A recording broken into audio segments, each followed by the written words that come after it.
Bismillahirrahmanirrahim. Assalamualaikum warahmatullahi wabarakatuh. Ya, apa kabarnya Anda kelas 6 semuanya, soleh dan soleha? Ya, semoga di hari Senin ini Ibu berharap semuanya dalam keadaan sehat ya. Begitu juga dengan ayah bundanya di rumah.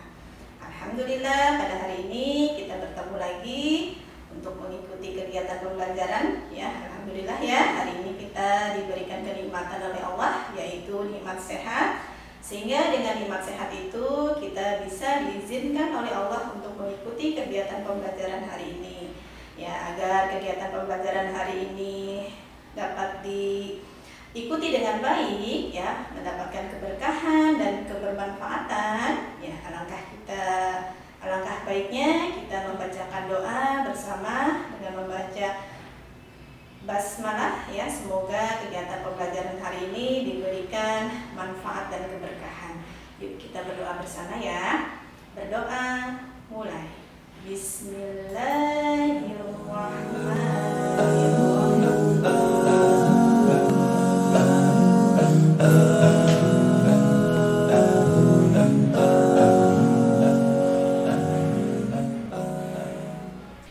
Alhamdulillah pada kesempatan hari ini kita akan belajar tematik ya, sudah memasuki tema 9, yaitu menjelajah angkasa luar ya.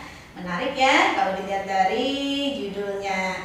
Ya, di tema ini kalian akan mempelajari ya, insya Allah kalian akan mengetahui ya bagaimana sih keadaan di angkasa luar sana.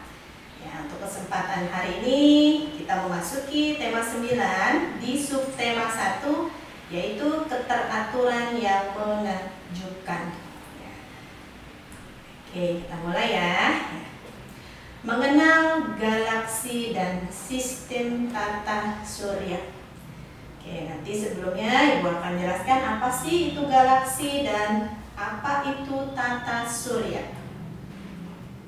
Oke, galaksi adalah sekelompok bintang yang membentuk suatu sistem terdiri atas lebih dari satu benda angkasa yang berukuran besar dan dikelilingi oleh benda-benda angkasa lainnya sebagai anggota galaksi yang beredar mengelilingi secara teratur. Nah, itu ya penjelasan dari galaksi. Ada sekelompok bintang yang membentuk suatu sistem.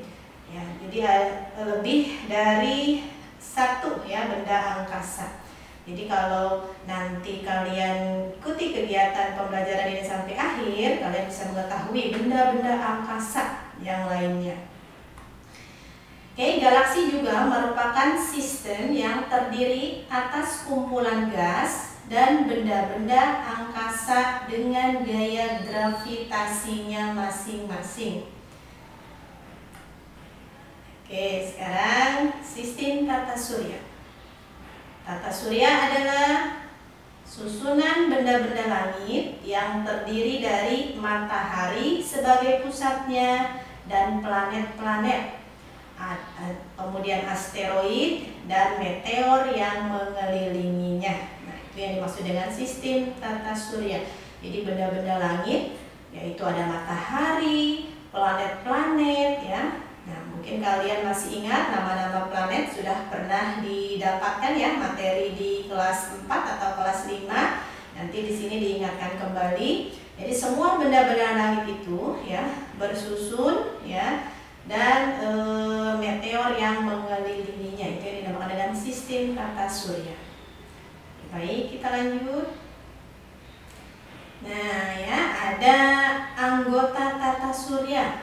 Ya, di sini ada beberapa yang dikelompokkan atau yang termasuk ke dalam tata surya. Ada matahari, ada planet. Nanti ada dibahas lagi ya setelah ini planet-planet apa saja.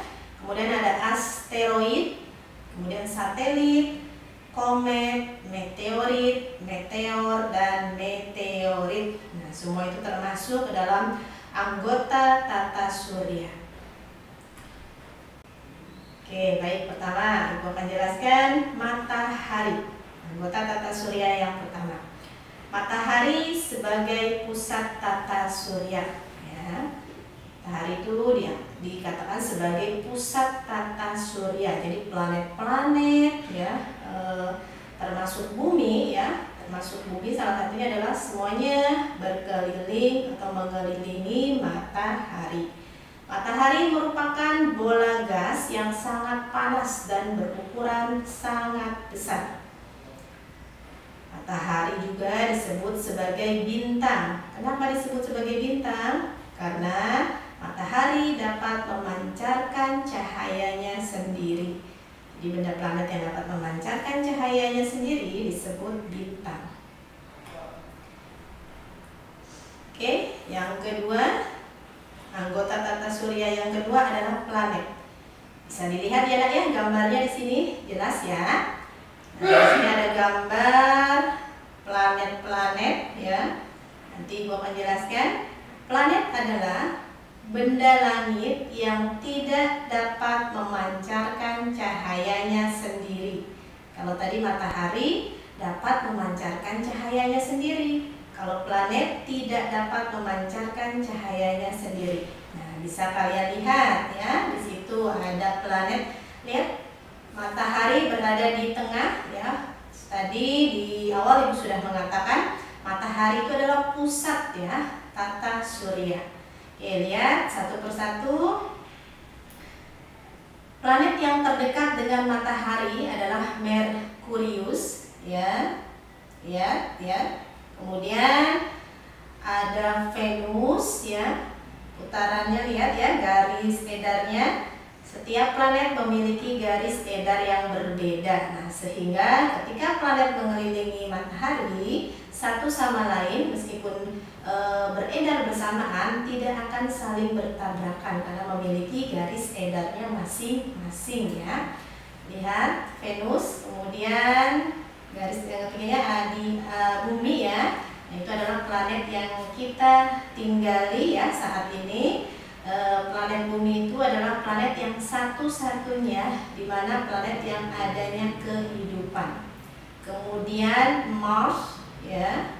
Nah, lihat, kemudian ada seperti apa ya itu ya, kalau dilihat seperti batu-batu kerikil ya, batu-batu kerikil ya. Lihat kumpulan-kumpulan batu kerikil itu namanya adalah asteroid ya, yang ini tuh ya, asteroid. Nah, jadi kumpulan-kumpulan batu asteroid itu adalah batu-batu ya, seperti batu-batu. Nah, kumpulan-kumpulannya itu membentuk ya, nah itu yang dinamakan adalah sabuk asteroid. Jadi sabuk asteroid itu bisa dikatakan juga adalah rumah bagi asteroid ya. Nah, lihat tempatnya ya di situ. Ya, oke. Kemudian setelah sabuk ya, lingkaran sabuk asteroid ada planet Jupiter. Nah, ya. Kemudian ada Saturnus. Kemudian garis edar selanjutnya Uranus ya, dan Neptunus ya. Nah, jadi kalau berdasarkan garis edarnya, jadi planet itu bisa dibagi menjadi dua, ada planet dalam dan planet luar ya. Planet dalam itu maksudnya adalah planet-planet yang berada di dalam sabuk asteroid. Nah, ini ya. Nah, lihat tanda panahnya yang menunjukkan sabuk asteroid. Jadi planet yang berada di dalam sabuk asteroid itu adalah planet dalam, yaitu ada Mars, Bumi, Venus, dan Merkurius. Kemudian yang di luar sabuk asteroid itu berarti planet luar, yaitu Jupiter, Saturnus, Uranus, dan Neptunus ya. Jadi sabuk asteroid itu berada di antara planet Mars dan planet Jupiter ya. Oke, baik, kita lanjut. Nah, yang masih planet ya, masih anggota tata surya yang kedua, Bumi. Nah, Bumi termasuk ke dalam planet ya. Planet Bumi adalah bagian dari tata surya di galaksi Bima Sakti. Tata surya yang kita tinggali ini berpusat di matahari.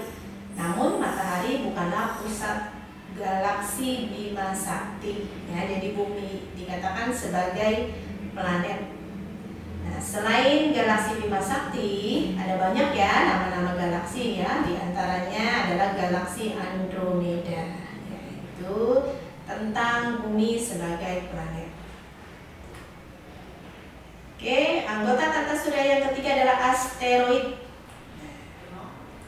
Asteroid ya disebut planet minor atau planet kerdil. Asteroid ini mirip planet namun ukurannya lebih kecil. Nah, itu ya ciri-ciri asteroid. Kemudian asteroid berupa kumpulan batu kecil yang mengapung di udara. Jika kamu melihat gambar benda langit berupa gumpalan batu ya, seperti gumpalan-gumpalan batu menyerupai planet, itu adalah asteroid. Ya, tadi ya di gambar tata surya tadi ada kumpulan-kumpulan seperti batu-batu ya, kerikil-kerikil batu kecil. Nah, itu namanya asteroid. Ya, nanti bisa dilihat lagi di gambar. Oke, tata surya yang keempat yaitu adalah satelit. Nah, satelit itu ada yang alami dan ada yang buatan ya. Nah, di sini satelit itu adalah benda-benda yang berada di luar angkasa, bukan buatan manusia. Berarti satelit alami ya, yang mengorbit sebuah planet atau benda lain yang lebih besar dibandingkan dengannya. Ya, itu salah satu anggota tata surya. Oke, baik, yang kelima itu adalah komet. Nah, ini dia ya, komet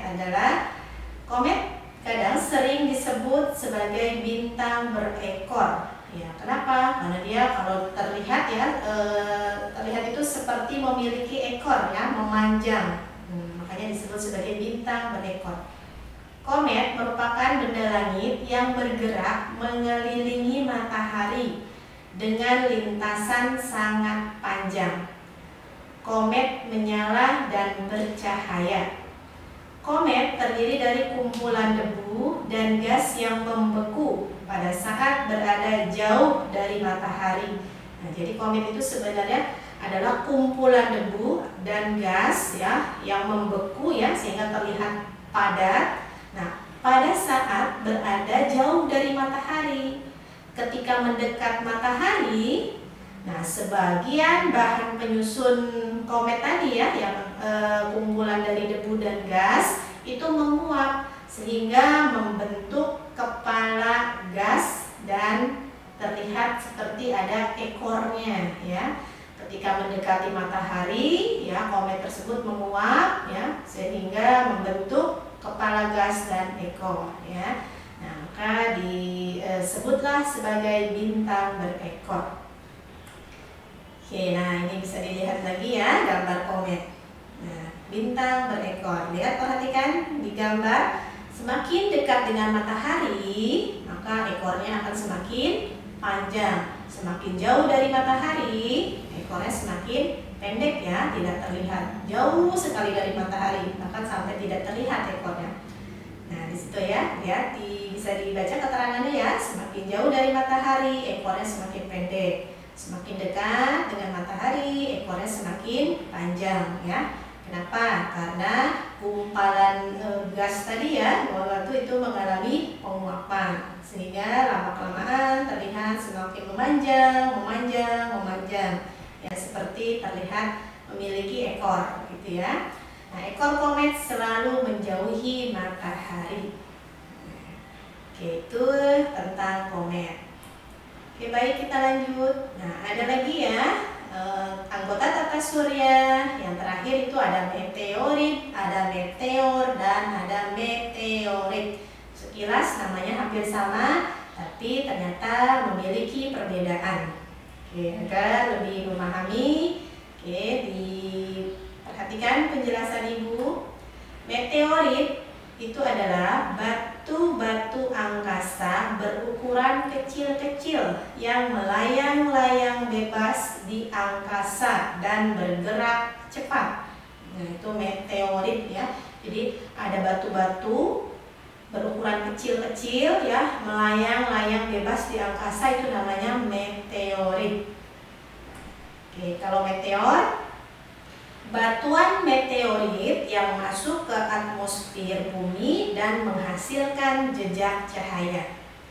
Nah, jadi ada kaitannya ya, kalau meteorit itu adalah batu-batuan kecil yang melayang-layang.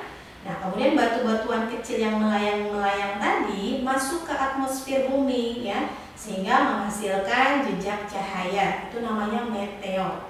Kadang meteor itu disebut sebagai bintang jatuh ya bagi sebagian banyak orang. Jadi kalau ada yang melihat cahaya bergerak jatuh ke bumi, itu namanya adalah meteor ya. Jadi batu-batuan kecil yang melayang bebas ya masuk ke bumi dan menghasilkan jejak cahaya. Nah, kemudian kalau meteorit, nah itu adalah meteor yang tidak habis terbakar dan mencapai permukaan bumi. Nah, itu adalah meteorit. Jadi ketika meteor jatuh ya, kemudian sampai ke bumi, nah itu tidak habis terbakar sehingga menimbulkan jejak ya, membuat permukaan bumi seperti ada kubangannya ya, berlubang. Nah, itu namanya adalah meteorit. Nah, oke, jelas ya perbedaan meteor dan meteorit dan meteorit. Nah, sekilas hampir sama tapi ternyata beda ya. Oke, baik, kita lanjutkan. Nah, sekarang kita akan mempelajari karakteristik matahari dan planet-planet dalam sistem tata surya. Ya, jadi sebelumnya sudah Ibu sampaikan bahwa matahari itu merupakan bola gas yang sangat panas dan berukuran sangat besar. Kemudian matahari juga disebut sebagai bintang. Kenapa? Karena dapat memancarkan cahayanya sendiri. Ukuran matahari yang besar juga mengakibatkan adanya gaya tarik matahari. Nah, sehingga dengan adanya gaya tarik matahari tersebut, nah planet-planet dalam tata surya beredar mengelilingi matahari. Ya, jadi ya di awal di slide sebelumnya sudah disampaikan ya, ada gambar sistem tata surya, matahari sebagai pusatnya, kemudian ada planet-planet yang mengelilingi matahari sesuai dengan orbitnya masing-masing ya, sehingga ketika planet-planet itu berputar bersamaan tidak akan mengalami tabrakan ya, seperti itu, karena beredar sesuai dengan garisnya masing-masing. Sekarang kita lanjutkan karakteristik planet-planet dalam sistem tata surya. Nah, dilihat ya, tadi sekali lagi matahari sebagai pusat dalam tata surya. Ya, ada planet yang paling terdekat dengan matahari yaitu Merkurius ya. Kemudian Venus, lihat ya, yang ke garis keduanya. Kemudian Bumi itu bisa dikatakan sebagai planet ketiga ya. Bumi adalah planet yang dimana terdapat kehidupan. Kemudian ada planet Mars ya. Planet Mars kalau dilihat itu adalah planet merah ya. Lihat gambarnya agak sedikit kemerahan. Nah, planet Mars ini memiliki 2 satelit alami. Lihat setelah planet Mars sudah ada, lihat seperti batu-batu ya, kerikil kecil-kecil itu tadi ya, itu adalah asteroid. Jadi kumpulan batu-batu itu ya membentuk suatu susunan, itu namanya adalah sabuk asteroid. Nah, jadi planet yang berada di dalam sabuk asteroid itu termasuk ke dalam planet dalam ya. Oke, lihat, bisa dilihat di gambar di luar sabuk asteroid itu ada planet Jupiter. Kemudian ada Jupiter itu kalau dilihat ya, ukurannya adalah planet terbesar, paling besar ya di antara planet yang lainnya. Nah, dan memiliki satelit paling banyak. Nah, kemudian ada planet Saturnus. Nah, itu planet yang ciri-cirinya adalah memiliki cincin paling besar ya. Kalau dilihat dari gambarnya ada seperti cincin ya yang melingkar seperti itu. Kemudian ada planet Uranus. Planet Uranus ini planet yang memiliki sumbu rotasi berhimpit dengan bidang orbitnya, sehingga kedua kutub saling bergantian menghadap matahari. Nah, kemudian planet yang paling jauh dari matahari itu adalah planet Neptunus. Karena letaknya paling jauh dari matahari, maka memiliki skala revolusi terlama. Itu adalah susunan dari tata surya. Oke, mudah-mudahan bisa dipahami sampai di sini ya. Oke, baik, Ibu lanjutkan. Nah, ini tadi ya sudah sekilas sudah dijelaskan tadi di gambar tadi. Nah, karakteristik planet ada Merkurius, Venus, Bumi, Mars, Jupiter, Saturnus. Ya. Oke, planet terkecil dan terdekat. Kemudian tidak memiliki satelit. Venus, planet terpanas, dan sering disebut sebagai bintang gejora.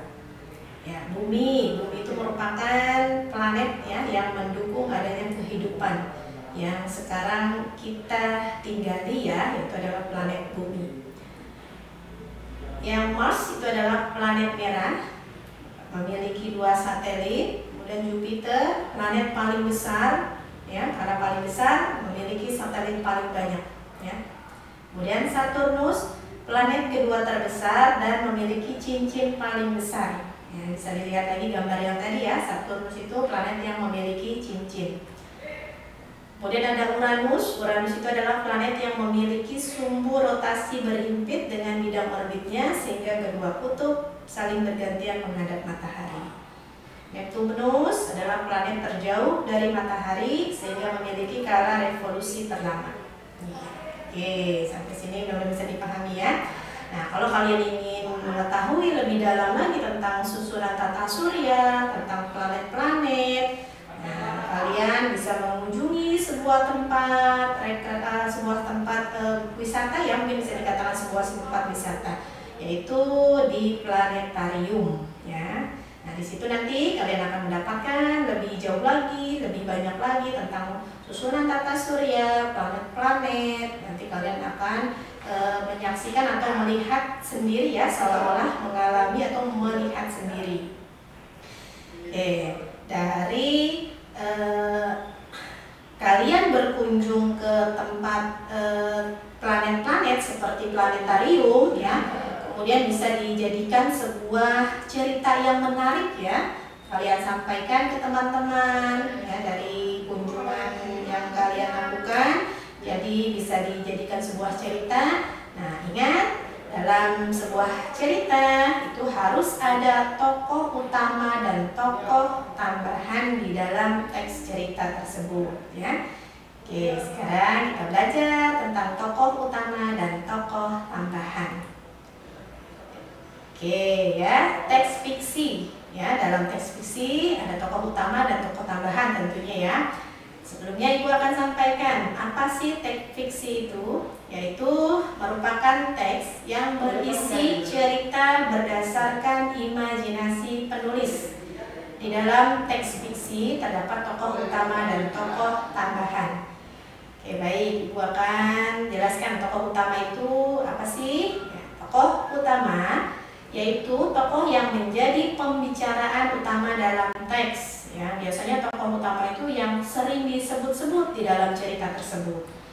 Kemudian ada tokoh tambahan. Tokoh tambahan itu adalah tokoh yang menjadi pendukung tokoh utama ya. Oke, sampai sini bisa dipahami ya penjelasan Ibu. Baik, Ibu lanjutkan. Nah, ini dia cara menentukan tokoh utama. Oke, caranya yang pertama mengetahui sih seberapa sering tokoh itu dimunculkan dalam teks. Nah, agar bisa menentukan tokoh utama, tentunya kita harus baca teks tersebut secara cermat ya. Kira-kira siapa yang paling sering dimunculkan atau diceritakan dalam teks tersebut. Nah, itulah yang menjadi tokoh utama. Kemudian tokoh utama tersebut dapat digambarkan dengan ilustrasi yang menjelaskan ciri-ciri tokoh tersebut. Ya, jadi ada dua cara. Pertama tadi bisa dilihat seberapa sering dimunculkan dalam teks. Kedua, kalau tidak dimunculkan dalam teks, ya tidak terlihat misalkan atau tidak terbaca di dalam teks, itu biasanya bisa dengan digambarkan dengan ilustrasi yang menjelaskan ciri-ciri tokoh tersebut. Nah, misalkan seperti ini ya, seperti contoh. Fatia seorang anak perempuan berumur 11 tahun. Fatia termasuk anak yang badannya tidak kurus dan tidak gemuk. Fatia memakai kacamata dan berkerudung. Nah, jelas ya? Nah, dari sini tokoh utamanya itu adalah Fatia. Tanpa menyebutkan atau menuliskan Fatia kembali di kalimat kedua, kalimat ketiga, kalimat keempat, dan seterusnya, tetapi sudah ada deskripsi tentang Fatia ya, tentang diri Fatia. Nah, berarti itu bisa digambarkan dengan menuliskan deskripsinya, berarti itu sudah dinyatakan ke dalam disimpulkan sebagai tokoh utama. Oke, paham ya? Semoga bisa dipahami. Jadi tokoh utama itu adalah sekali lagi seberapa sering muncul disampaikan atau diceritakan ya di dalam sebuah cerita. Kalau tokoh tambahan nanti hanya tokoh sebagai pendukung dari tokoh utama. Oke, alhamdulillah selesai kegiatan pembelajaran kita hari ini. Semoga apa yang Ibu sampaikan bisa dipahami lebih baik lagi ya, untuk memahami pemahaman kalian ya, agar lebih mengerti. Untuk tugas hari ini adalah latihan halaman 90 nomor 1 sampai 5 ya, nomor 5-nya ada di halaman 91-nya ya Nak ya. Kemudian halaman 93 ya, halaman 90 dan halaman 93. Ya, silakan dikerjakan dengan sebaik-baiknya ya, jangan lupa setelah dikerjakan dikirimkan ya ke wali kelasnya masing-masing. Mudah-mudahan yang Ibu sampaikan hari ini bisa dipahami dan dapat ada manfaatnya untuk kalian semua. Selebihnya terus Ibu mohon maaf apabila ada kekurangan. Ibu akhiri. Wassalamualaikum warahmatullahi wabarakatuh.